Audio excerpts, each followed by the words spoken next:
Thank you so much, Mr. Chairman. And to be clear, I'm not going to ask any questions of this witness because this witness has revealed that she has no intentions of answering questions. But instead, I'm going to ask some very basic questions really quickly of my colleague, Becca Ballant, if she will answer right or wrong, raping children.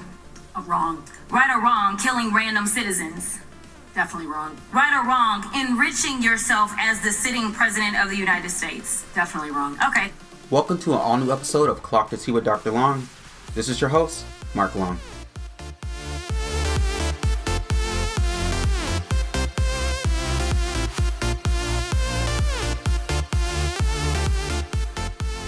The newly released Epstein files aren't just documents. They're evidence of how institutions have failed women and girls for years, and also young children. And it also comes to show how wealthy men in this country can insulate this network of abuse without having any form of accountability. This week, we're diving all the way into the Epstein files and the fallout this recent week. But most importantly, let's start diving into what the core of the conversation will be today. Millions of pages of the investigation material have been released with several redactions. Thousands of videos and images have been seized from Epstein's old devices, as well as records from multiple jurisdictions. With the heavy redactions, their intention was to protect the victims when in fact, victims' information was released. And a lot of the information in the redactions were high-profile people connected to Donald Trump. So, there isn't a client list currently right now. However, despite the public speculation, the Department of Justice has been explicit about not providing any client list from the files. Let's dive in. Take a listen.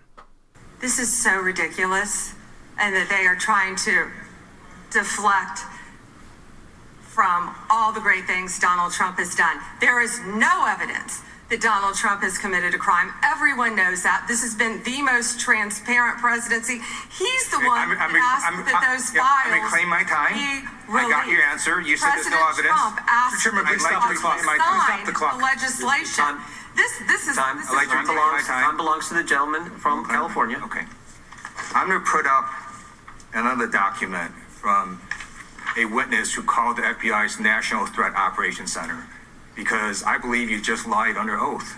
There is ample evidence in the Epstein file. Don't you ever accuse me of a crime. I believe you just lied under oath, and this is on videotape. You said there's no evidence of a crime. I'm showing you, here is a witness statement who called into the FBI's Threat Operations Center. He drove Donald Trump around in a limo. He overheard what Donald Trump said to Jeffrey on his cell phone. He was so angry, he was going to stop the limo and hurt Donald Trump. And he met a girl who said she was raped by Donald Trump and Jeffrey Epstein. She later had her head blown off, and officers at the scene said that could not have been suicide. Tea sippers, let's dive right in. So, I might get a lot of flack from this, and some fallout obviously might come my way from MAGA, but I really don't care. This is worse than Watergate. And the implications here are very, very apparent. There's several pieces of evidence and videos and documentation of just basic communication between Epstein and all of his victims and all of these survivors that he encountered, but also with high-profile people. But let's back it up. Let's talk about why it's even worse than Watergate. Because Watergate, if we look at it, was just a constitutional crisis, right? It was just cheating. It was doing something under the table to make yourself look superior and win, right? In this case, there's definitely a violation of international law, which threatens democracy, but most importantly, there's some systematic violence going on here, because right now we have minors involved, and we have people that are involved in this that are being exposed who don't want to be involved. Now, let's look at it from another perspective. There's organized crime at play, right? Because we have the exploitation of minors. We have cross-border recruitment and transportation. We also have a network of, of enablers involved.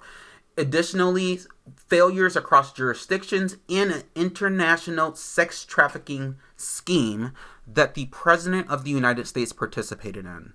So, there's a lot to get into, but let's talk a little bit about how international law defines this as a crime against humanity. First, let's look at the key factors. Enslavement of minors, sexual slavery, which is completely separate from the enslavement itself, because you can argue that two separate things were occurring simultaneously: rape, forced prostitution, trafficking, and any systematic attack against a civilian or a population of people, including murder, kidnapping, or anything of the sort, including coercion, manipulation, or coordinated network across borders involving some kind of logistical infrastructure with repeated acts over many years.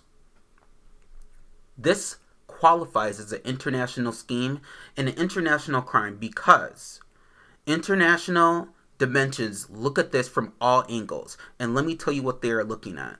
They're looking at the fact that this investigation has opened up and been kind of unfolding in other governments across the world. For example, in the UK. But most importantly, there has been fallout based on other entities and other people that are connected to Donald Trump that live in areas like France, Germany, all over the world. But most importantly, what comes into play now is the fact that there's flight logs, there's international travel records, there's communications with foreign nationals, and there's evidence of cross-border recruitment. I don't know how many times I can emphasize that. So, while Watergate was about power protecting itself and its people and the party, Epstein is more about violence and more about a crime against humanity. Let's dive a little bit more deeper. Watergate threatened democratic institutions. It involved the president who was abusing their power. And it was also something that was focused on some kind of resolve through constitutional mechanisms that were being mishandled. In this case, if we look at it from the Epstein case, it involved violence against women and girls and boys. There's enabling going on, as we mentioned earlier, but also there's destroyed, hidden, or suppressed evidence, which is very key to perpetuating a crime. So, looking at from all these factors, we know there's a lot that we have to discuss further, but international law always treats harm to persons as a more severe form of a crime than harm to institutions. And I think that's very important for us to emphasize, especially given the history of crimes against persons, for example, the Holocaust, slavery, Jim Crow, legal segregation, the list goes on. But most importantly, I don't think the Trump administration is smart enough to know that they are not going to be able to get away with an international crime against humanity. Let's dive a little bit more into the Epstein files. This time, let's go see what other politicians here in the United States have to say.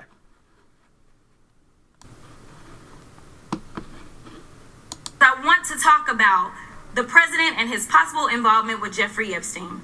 Now, I don't know what the president might have done with Jeffrey Epstein, but unlike this administration, I believe that facts matter. So let's talk about the facts.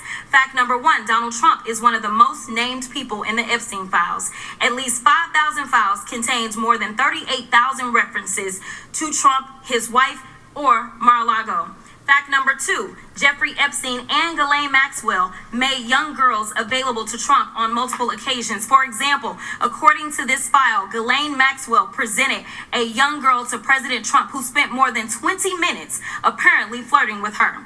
Here's another example. This shows notes from FBI investigators that describe Jeffrey Epstein transporting a victim to Mar-a-Lago to meet with President Trump, where he bragged to Trump that, quote, "This is a good one." Now, I'm not saying that the president is a pedophile, but there is a lot of evidence in these files that suggests that he's very close friends with a lot of men who are pedophiles. What's crazy about all of this is just that this is a big cover-up. And this administration is engaged in it. In fact, this administration is complicit. But there are numerous others, like how the DOJ is attempting to obstruct justice in the investigation of the rogue agents who have murdered American citizens, or how the DOJ seized voter data from Fulton County in an attempt to steal the 2026 midterm elections, or how federal agents have Tom Homan on tape accepting a bribe and your agency killed the investigation, or how your agency is ready to give the president a $230 million payday, which is unconstitutional. The Constitution is clear. The president shall not receive any payment except his salary while in office. The fact of the matter is that you will be remembered as one of the worst attorney generals in history. An attorney general who has prioritized obstruction over justice, corruption over the law, fealty to the president over loyalty to the Constitution. And Mr. Chairman, I will yield. Okay, everyone, there's a lot to get to. That was Representative Jasmine Crockett, who is a rock star and just does her job down. But let's really dive into Pam Bondi's defiance with the Epstein files and basically what was happening. So she is a witness in a hearing regarding the handling of the recent events in the country by the Department of Justice. And Pam Bondi came into the situation with the House Judiciary Committee hearing, not really focused much on being a witness, but being very combative. When Pam walked in, she didn't come to clarify or reassure or take accountability. She came in swinging. She was defensive right off the bat. She was combative. She was basically turning the hearing into like this weird spectacle of like politics and being very combative with Democrats when they ask questions, or with anyone who was of color specifically and were a Democrat. It was very noticeable with how shady she was being, and I think she was playing to Trump's racist base. But most importantly, according to ABC News, lawmakers grilled her for hours as she faced questions by the committee. But most importantly, there wasn't anything that came up that wasn't surprising that we didn't know based on the Epstein files. You know, MSN was reporting that they captured that her tone was even more sharply fixed. In fact, Bondi spent 5 hours dodging Epstein questions and hurling insults, and she had a binder with her that was basically accusing members of Congress of different kinds of suffering, such as Trump derangement syndrome or mishandling of something in their own district. She pulled out this, what people are referring to as a burn book, which was basically the binder of attacks, like I explained. And she wanted to kind of appear that she could take on the Democrats 101 for her boss, versus actually being confident enough and being integral in defending her department and why they're doing such a great job. So the tone of the conversation was shifted right as she started to come after people asking questions right off the rip. But let's get into more details here. So a lot of people reporting from ABC's political team noticed that Bondi was also weaponizing the Justice Department in a way to pivot from the Epstein files, and she started to pivot by attacking Democratic senators and kind of painting herself as a victim of political persecution. So she did that by refusing to take responsibility for any of the redactions. She said that mistakes were made. She also deflected every substantive question about the files. So she would immediately, instead of answering questions about the files or about specific documents, she would go in attack mode and say how ridiculous this is and why does she even have to be there, not realizing that she's a witness. Like she doesn't, there's nothing in her brain that's going off that's saying, oh crap, I'm a witness. She's literally coming in as a defense attorney for Donald Trump. So she also framed herself as a target, even during times during the hearing where she was asked about certain decisions that she made. She kind of framed herself out of those conversations by raising the tension in the room versus talking about what was happening. And she was just appearing defensive. She looked disheveled. She was shuffling through papers several times throughout it. Her posture was mirroring long patterns of, cases involving powerful men where a woman would come in and they have to carry all of them on her back. And it was very apparent how hostile she was being towards the committee. So most importantly, I think it's important to know that this was all happening because Pam Bondi is very glued to Donald Trump in a way where some kind of money is involved. I think she feels like she's going to get off scotch-free, but most importantly, Donald Trump wanted to make sure he had people around him that were going to take a bullet for him, for lack of a better word. But I feel like Pam Bondi is the kind of person that would take anything for Donald Trump. She's taken a beating from the Judiciary Committee. She's not taken any accountability for releasing some of the Epstein file survivors' names to the public. She's also not seeming bothered by any of this. She's in fact laughs and smiles about it several times.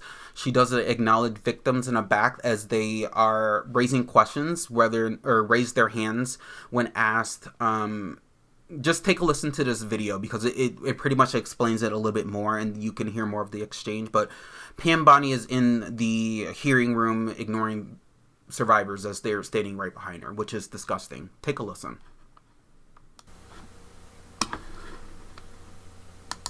It was a hearing that was combative right from the very start. You can let her filibuster all day long, but not on our watch.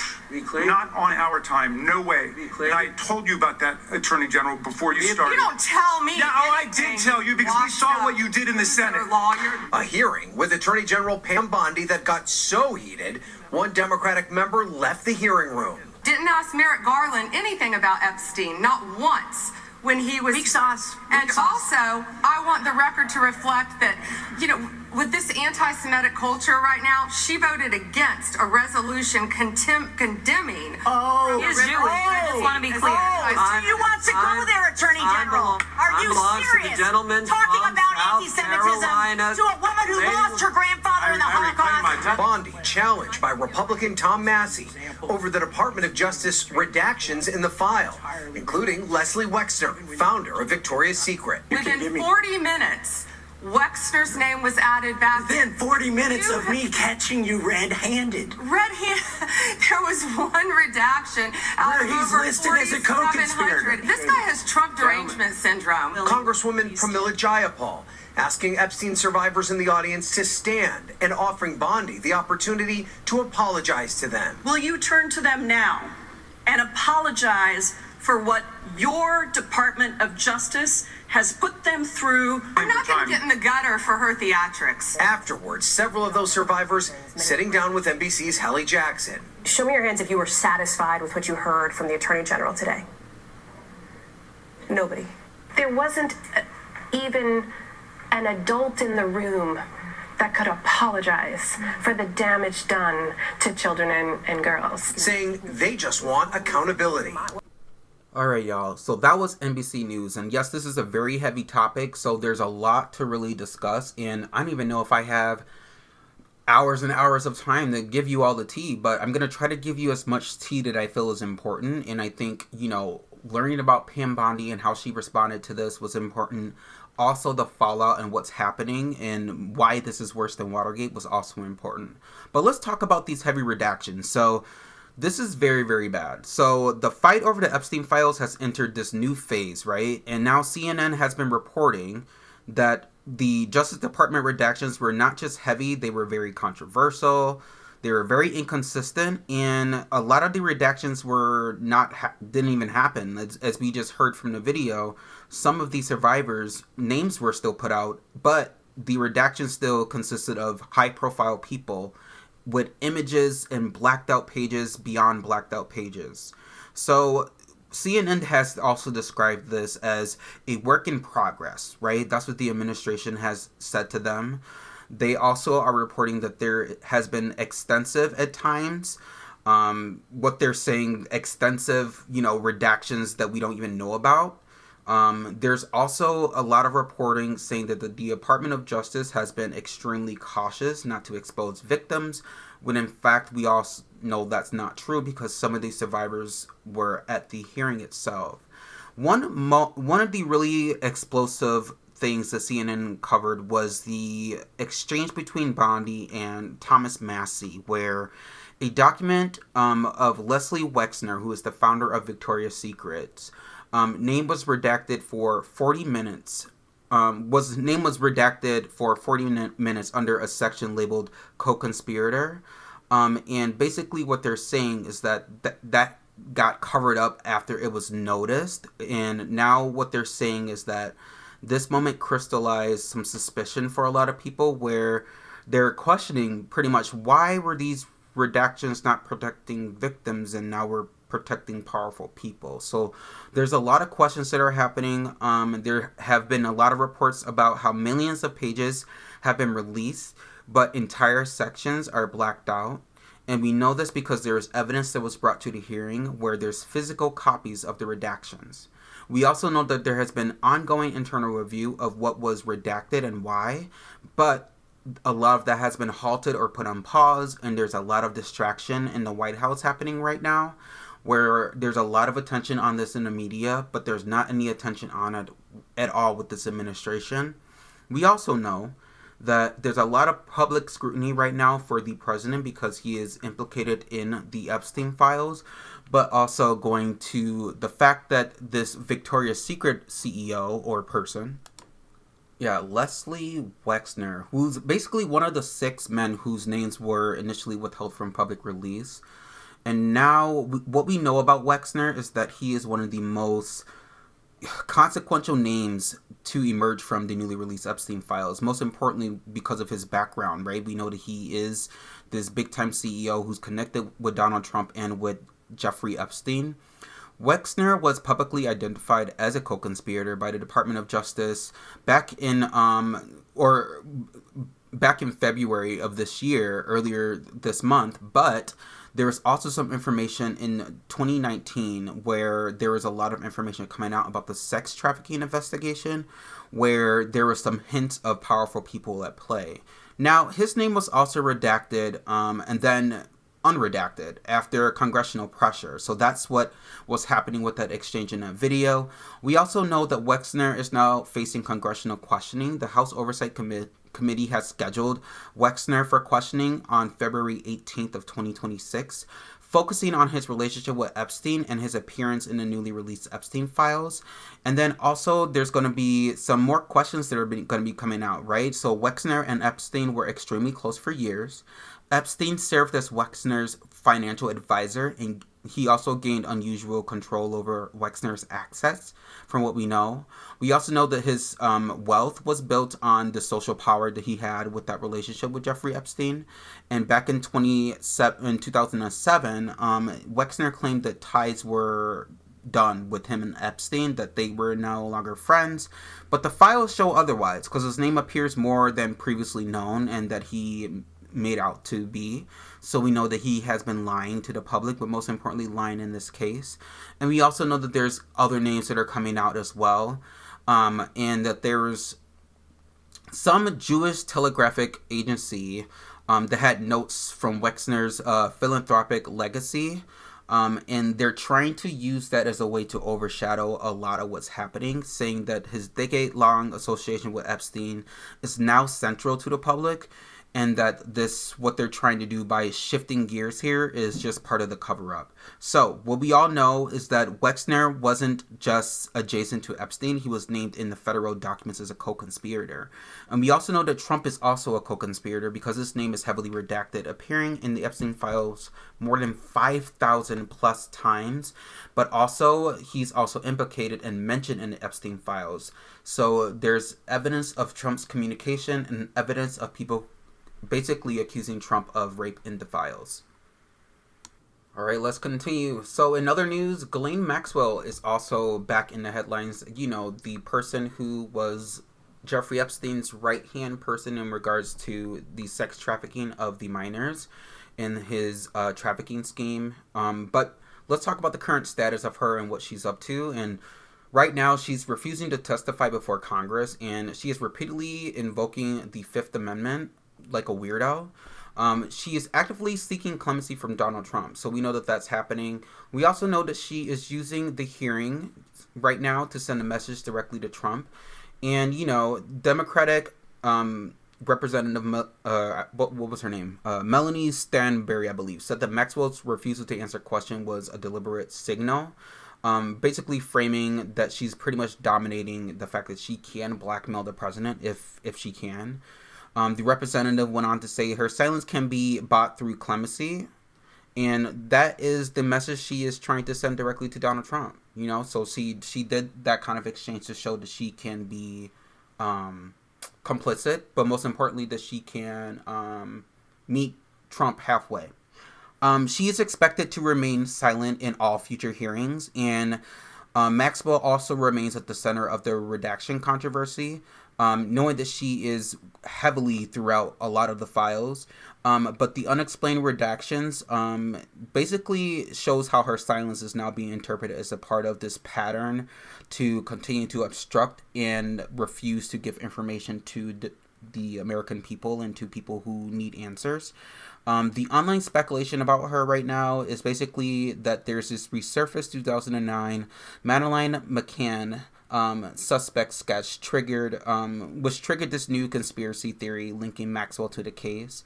But right now they're stating that there's no evidence connecting Maxwell, but we all know that that's bullshit. She's a child abuser. Let's listen to how she's showing up when asked questions. I think she's taking this as much of a game as Donald Trump is, and that's what happens when you're evil. Take a listen. I invoke my Fifth Amendment right to silence.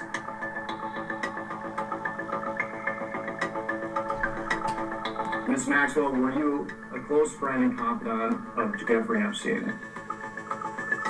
I would like to answer your question, but on the advice of counsel, I respectfully decline to answer this question and any related questions.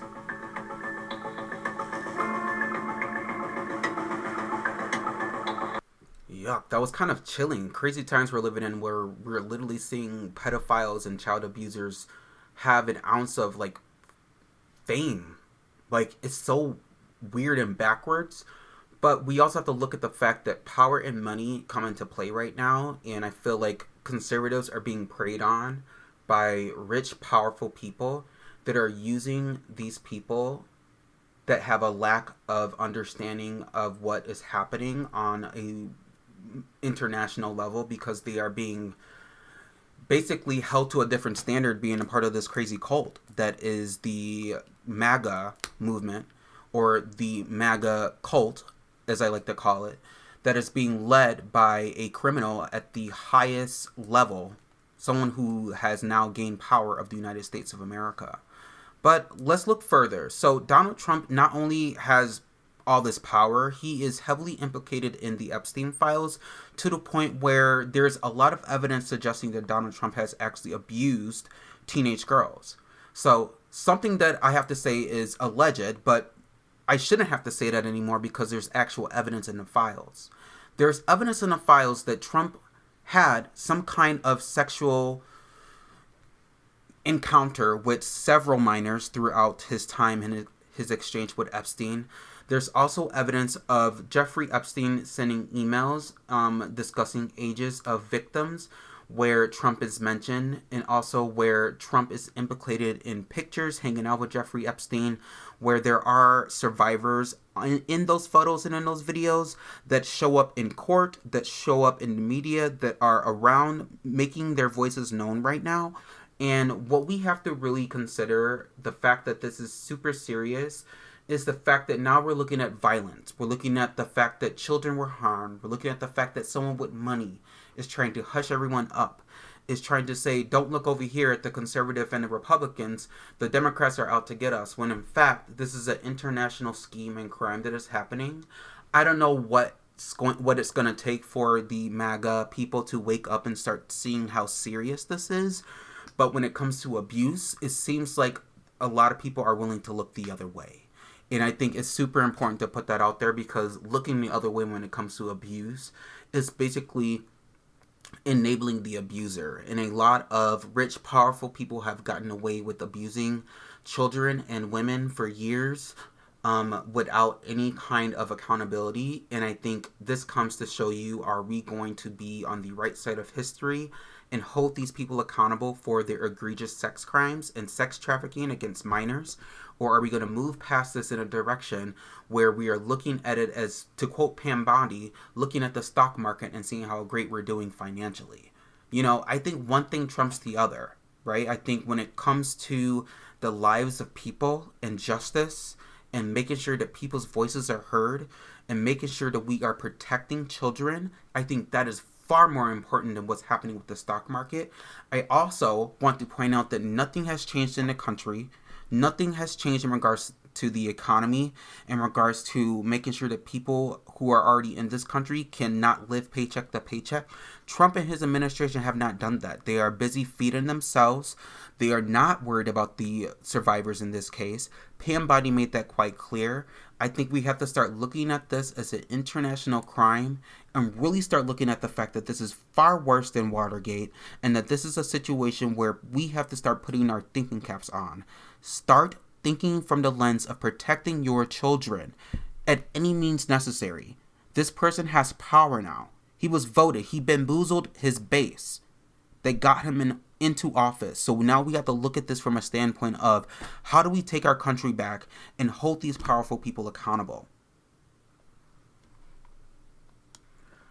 This is a very difficult topic to discuss, as many of you all know, but I want to end things by looking at it from the survivor's perspective. There is a YouTuber by the name of Matt Cullen who dives into the story about the missing Epstein boy, which is basically part of Donald Trump's cover-up that's happening with the Epstein files. Take a listen. Sasha Riley is a military veteran that alleges as a child they were trafficked and moved through environments connected to wealth, power, and political influence, including Donald Trump, Jeffrey Epstein, and multiple sitting members of Congress. In the first video I posted about Sasha Riley, we focused primarily on the claims involving Donald Trump and Jeffrey Epstein. What his, I guess if you want to call it that, is watching people suffer. But there were other names that we just simply didn't have time to get into. But today, we will be getting into them all.